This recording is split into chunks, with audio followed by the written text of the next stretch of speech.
In 1692, a group of young girls began exhibiting strange symptoms in Salem, Massachusetts. Screaming, convulsing, seeing visions of things that aren't really there. This led to over 200 people, in a span of months, to be accused of witchcraft, which included 20 executions. All of this caused by unsubstantiated evidence. Fast forward nearly 300 years and history begins to repeat itself with a similar tune. Instead of fear of witchcraft, this time it was a fear of Satan.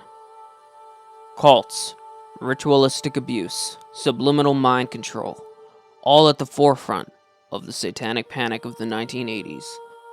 A period of time that caused unjust persecution of musicians, nerds who love fantasy games, and even daycare workers, from once again unsubstantiated and sometimes even coerced and falsified evidence. All of this happening at the same time a moral panic swept the United States concerning the vulgarity of music. This is the story of the Satanic Panic. I saw Satan as lightning fall from heaven. Satanic Panic didn't just start overnight. It was a gradual snowball that eventually became too big to ignore. A new fear of the demonic began in the late 60s with the release of the movie Rosemary's Baby. What have you done to its eyes? Following this film came another that dealt with the demonic. William Friedkin's 1973 film, The Exorcist. A film that left many filmgoers at the time physically ill and disturbed with reports of nausea and fainting. I fainted like 10 minutes after the first beginning of the movie. And I walked out and they gave me some water. It doesn't, it doesn't make me want to get sick like everybody says. It just, my legs are just going, Nyeh. It didn't scare me. I don't know what happened. I just fainted. It was frightening. In 1976, a film that tackled the story of the son of Satan was released, called The Omen. These films were only one of the catalysts leading to the Satanic Panic. Another event that brought the concept of cults in general into the public eye was the Tate LaBianca murders, perpetrated by the members of the Manson family cult. However, all of these events were just kindling piling up. The true spark to ignite the flame of Satanic Panic was a book. Michelle Remembers was released in 1980 by Canadian psychiatrist Lawrence Pastor and his wife/patient, Michelle Smith. The book explained that through therapy sessions using hypnosis, Lawrence was able to recover memories from Michelle's childhood. Memories of a secret satanic cult, demonic encounters, and even rituals. The entire book was bullshit. Smith's family stepped forward to dispute the timeline. Despite this, the book was a bestseller and hailed as a whistleblower to the dark, seedy, satanic underground. It's interesting how a piece of Canadian media can nearly single-handedly sweep the entire United States up into a moral panic.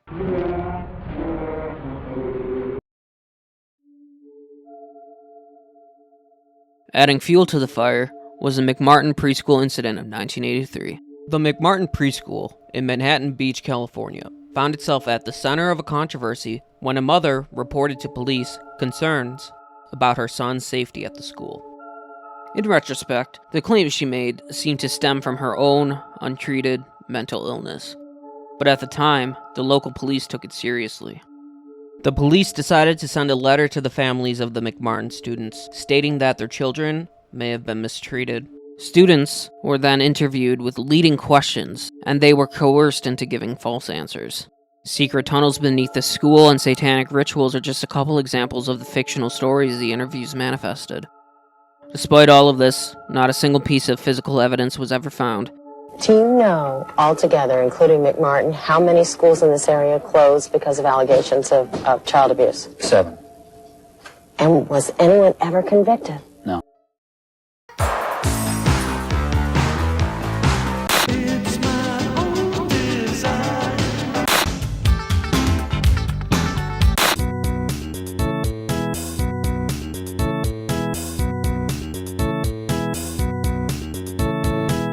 In 1985, a new morality panic began to happen alongside the Satanic Panic.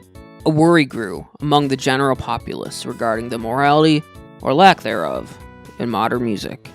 Tipper Gore, wife of then Senator Al Gore, co-founded the Parents Music Resource Center, or PMRC, alongside Susan Baker, Sally Nevius, and Pam Howard. Tipper Gore began this crusade after hearing the vulgar lyrics of the song Darling Nikki by Prince. The main goal of the PMRC was to implement a rating system for music, similar to that which is used for film.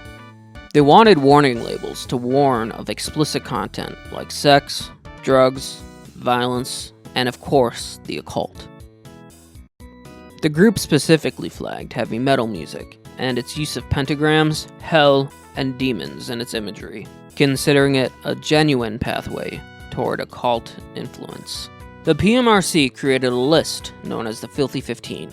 It was a list of 15 songs that they considered to be morally reprehensible for their content.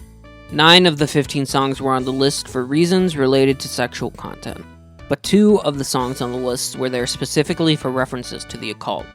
Those songs were Possessed by Venom and Into the Coven by Merciful Fate.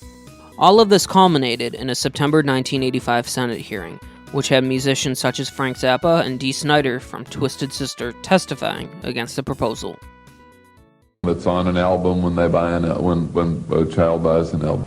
Well, quite simply, as a parent myself and as a rock fan, I know that when I see an album cover with a severed goat's head in the middle of a pentagram between a woman's legs, that it's not the kind of album I want my son to be listening to. Right. You really believe that? I believe it. Oh, you're an idiot then. Yeah? You're an idiot.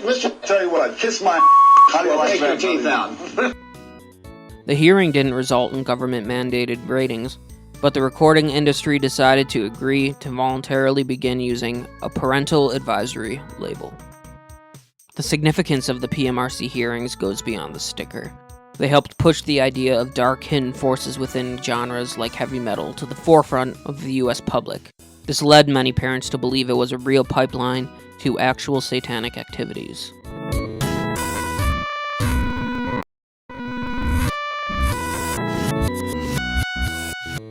In the early 90s, the crusade against music continued in this fashion, with fears of satanic messaging being subliminally inserted into pieces of music. These supposed messages could only be heard when the record was played in reverse, a phenomenon known as backmasking. Many musical acts, like Led Zeppelin and Judas Priest, were accused of leaving these messages in their songs. Judas Priest even had a court case due to one of these alleged messages. Better by you, better than me. You can say what I only can see. Thank you. The theory was that musicians were secretly recording satanic messages, then reversing them so they'd be undetectable to someone listening, but still able to register in their brain subliminally. Many preachers held sermons where they would play records in reverse, trying to prove the hidden messages. All in all, though, this is just complete bullshit. A human brain isn't wired in a way to process reverse speech. Without them being given a prompt of what they're supposed to hear, most people listening to music in reverse just hear garbled noises, as opposed to the purported satanic messaging.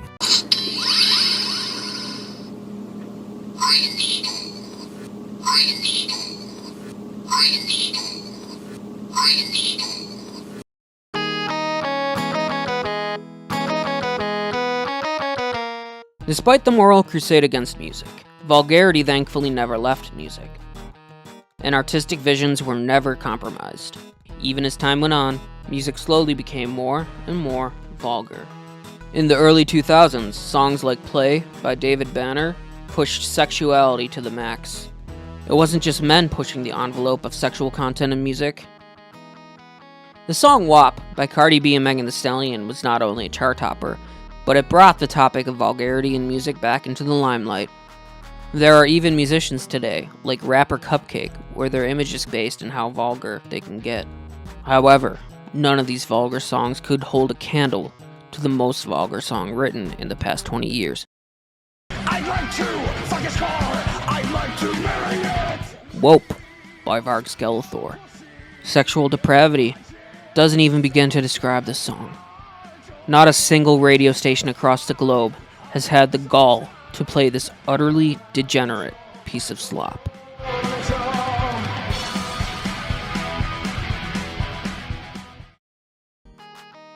Despite the envelope of vulgarity and music being pushed beyond its limits, There are still cases today of musicians being frowned upon and attacked for their use of satanic imagery. Rapper Lil Nas X put as much satanic imagery in his music video for Montero to be provocative and drum up this exact reaction from religious enthusiasts, even going so far as creating a line of Satan shoes. More recently, the band Twin Temple were removed from Charlie Crockett's tour for their use of satanic imagery.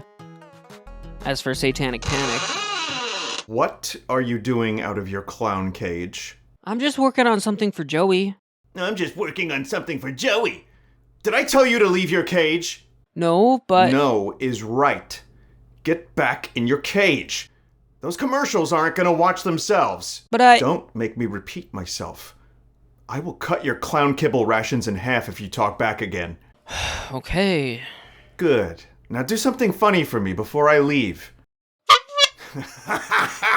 Alright, back to work, clown. Don't let me catch you outside of your cage without my permission again!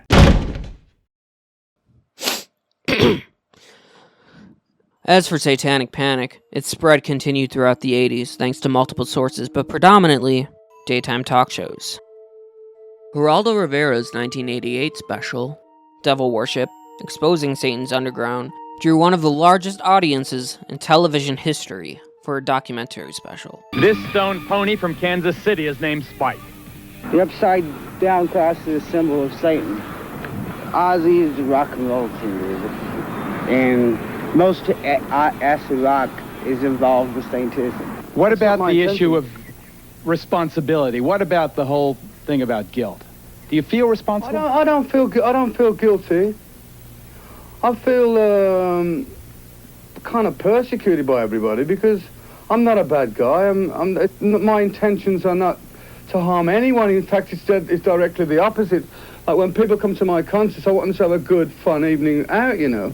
And it seems to me that a lot of people judge the book by the cover more so, and they write things about me, or they don't even know what they're talking about, you know.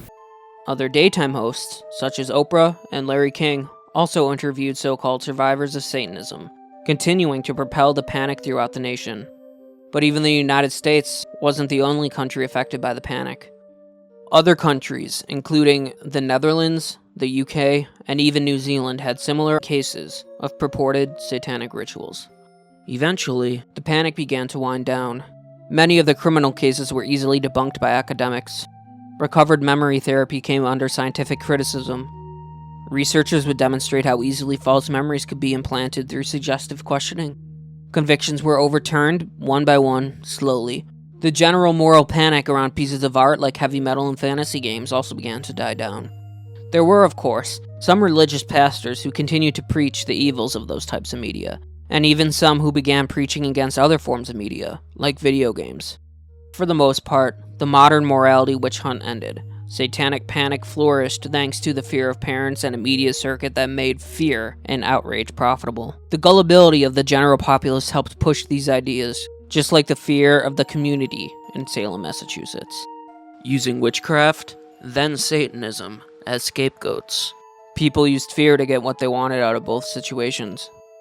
Maybe because it's easier to blame a single boogeyman as a collective than to face the many separate evils as society. It's important to remember events like the Salem witch trials and the Satanic Panic as moments of mass hysteria, and remember that it can just as easily happen again with a new boogeyman at the center.